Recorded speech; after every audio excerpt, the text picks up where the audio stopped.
के धारे दिल पुकारे आरे आरे आरे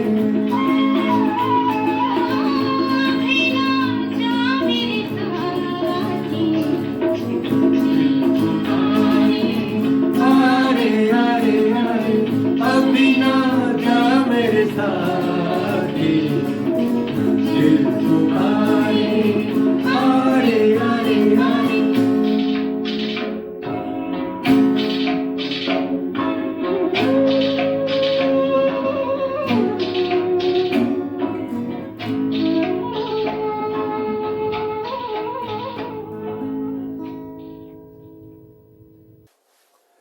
दोस्तों, बहुत ही खूबसूरत है सिक्किम और उसके आसपास की पहाड़ियां।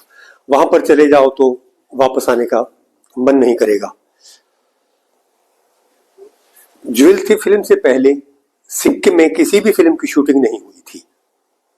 सिक्किम पहले एक अलग देश था और बाद में 1975 में उसका भारत में विलय हो गया।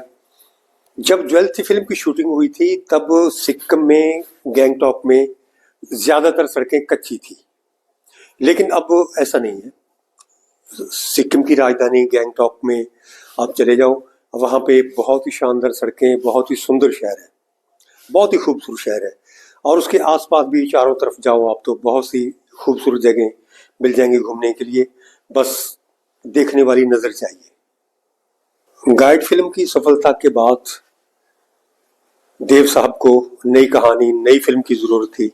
उन्होंने अपने छोटे भाई विजय नंद से कहा कि तुम ए के नारायण से मिलो।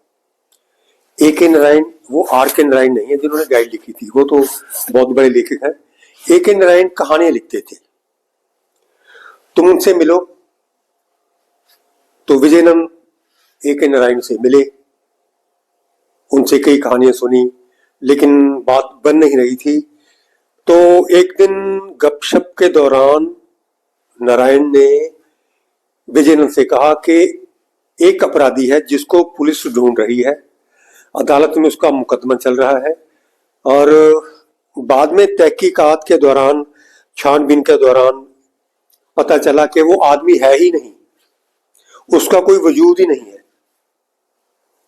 बस यहीं से शुरू हुई ज्वेल थीफ की पटकथा, कहानी लिखनी शुरू हुई और फिल्म पे काम शुरू हुआ।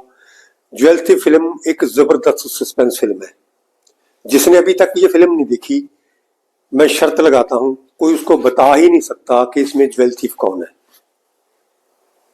फिल्म की स्क्रिप्ट, डायलॉग और डायरेक्शन, ये सारा काम विजयनंद ने किया था।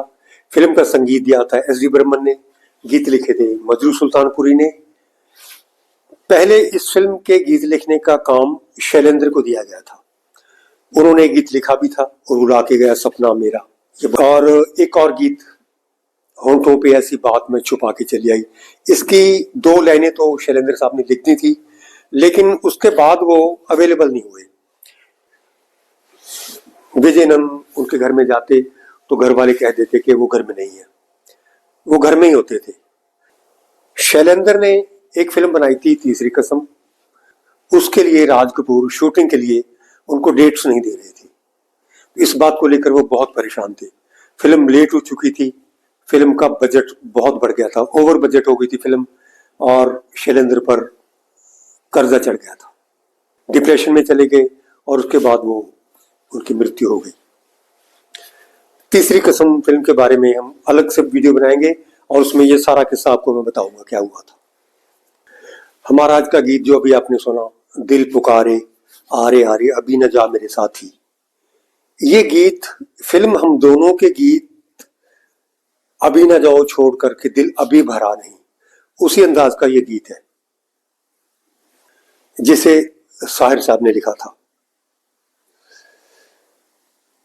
बहुत पहले ये बात सुनने में आई थी कि पहले ये सोचा गया था कि ज्वेल थी फिल्म के गीत साहिर साहब से लिखवाए जाएं, लेकिन विजयनंद का मानना था कि साहिर अपनी बात फिल्म के किरदारों से लोगों तक पहुंचाते हैं। फिल्म की सिचुएशन चाहे कुछ भी हो, फिल्म के किरदार का चाहे किसी भी तरह का रोल हो, कुछ कुछ हद तक ये बात ठीक हो सकती है, लेकिन इसमें क्या बुराई है अगर गीतकार अपनी बात अपने गीतों के जरिए लोगों तक पहुंचाता है। असल में बात ये थी कि फिल्म हम दोनों के गीत साहिर ने लिखे थे, और जब फिल्म रिलीज हुई तो फिल्म के गीतों की बहुत ज्यादा तारीफ हुई। फिल्म की कम तारीफ हुई, फिल्म के गीतों की ज्यादा तारीफ हुई, और वो फिल्म गीतों की वजह से ही बहुत ज्यादा चली। साहिर लुधियानवी के बारे में बात की जाए कि वो अपनी बात, अपने ख्याल फिल्म के कैरेक्टर के जरिए लोगों तक पहुंचाते थे, तो मेरे ख्याल में से इसमें कोई बुराई नहीं है। और बहुत सी बातें ऐसी होती हैं कि वो आप लोगों तक पहुंचा ही नहीं सकते। जैसे एक फिल्म आई थी 1969 के करीब आई थी फिल्म इज्जत। उसमें एक गीत था, क्या मिलिए ऐसे लोगों से जिनकी फितरत छुपी रहे, नकली चेहरा सामने आए, असली सूरत छुपी रहे। उस गीत में एक अंतरा है, जिनके जुल्म से दुखी है जनता, हर बस्ती हर गांव में दया धर्म की बात करें वो बैठ के सजी सभाओं में। सभाएं कहाँ सजती हैं ये तो आपको पता ही है, बड़े बड़े शहरों में, बड़ी बड़ी राजधानियों में ये सभाएं सजती हैं। दान का चर्चा घर घर पहुंचे, लूट की दौलत छुपी रहे। ये तो आपको पता ही है कि लूट की दौलत कहां पे छुपाई जाती है। दान का चर्चा घर घर पहुंचे, लूट की दौलत छुपी रहे, नकली चेहरा सामने आए, असली सूरत छुपी रहे। आम जिंदगी में भी अगर हम दान के बारे में बात करें तो पंजाब में एक बहुत बड़ी धार्मिक जगह है, वहां पे मैंने बहुत साल पहले जब फेसबुक शुरू हुई थी तब वहां पे एक न्यूज आई थी कि किसी परिवार ने वहां पे 1.5-2 किलो सोने का कोई धार्मिक चिन्ह वहां पे दान दिया है। आप सोचो कि जो आदमी 2 किलो सोना किसी धार्मिक जगह पे दान कर रहा है तो कितना सोना और कितना रुपया उसने अंदर छुपाया होगा, कितना माल उसने अंदर किया होगा। और जो माल नहीं संभल पाता वो फिर स्विट्जरलैंड के बैंकों में, या अब ये काम दुबई और भी छोटे छोटे देशों में काम भी शुरू हो गया है। और बहुत से देश तो हमारे पैसों से अपना काम चला रहे हैं, और इस काम में हम विश्व गुरु हैं। और हमारे विश्व गुरुओं ने ये गड़बड़ घोटालों का काम आजादी के बाद अंग्रेजों के जाते ही शुरू कर दिया था। इनमें उनका कोई कसूर नहीं, ये हमारे ही चुने हुए नुमाइंदे हैं, हमने ही चुनकर उनको भेजा है। फिर भी निराश मत होइए, वो सुबह कभी तो आएगी। ये साहिर साहब का लिखा हुआ गीत है, वो सुबह कभी तो आएगी। माना कि अभी तेरे मेरे अरमानों की कीमत कुछ भी नहीं, मिट्टी का भी है कुछ मोल मगर इंसानों की कीमत कुछ भी नहीं। इंसानों की इज्जत जब झूठे सिक्कों में न तोली जाएगी, वो सुबह कभी तो आएगी। इसी गीत का एक और रूप भी है, वो सुबह हम ही से आएगी, वो सुबह हम ही से आएगी।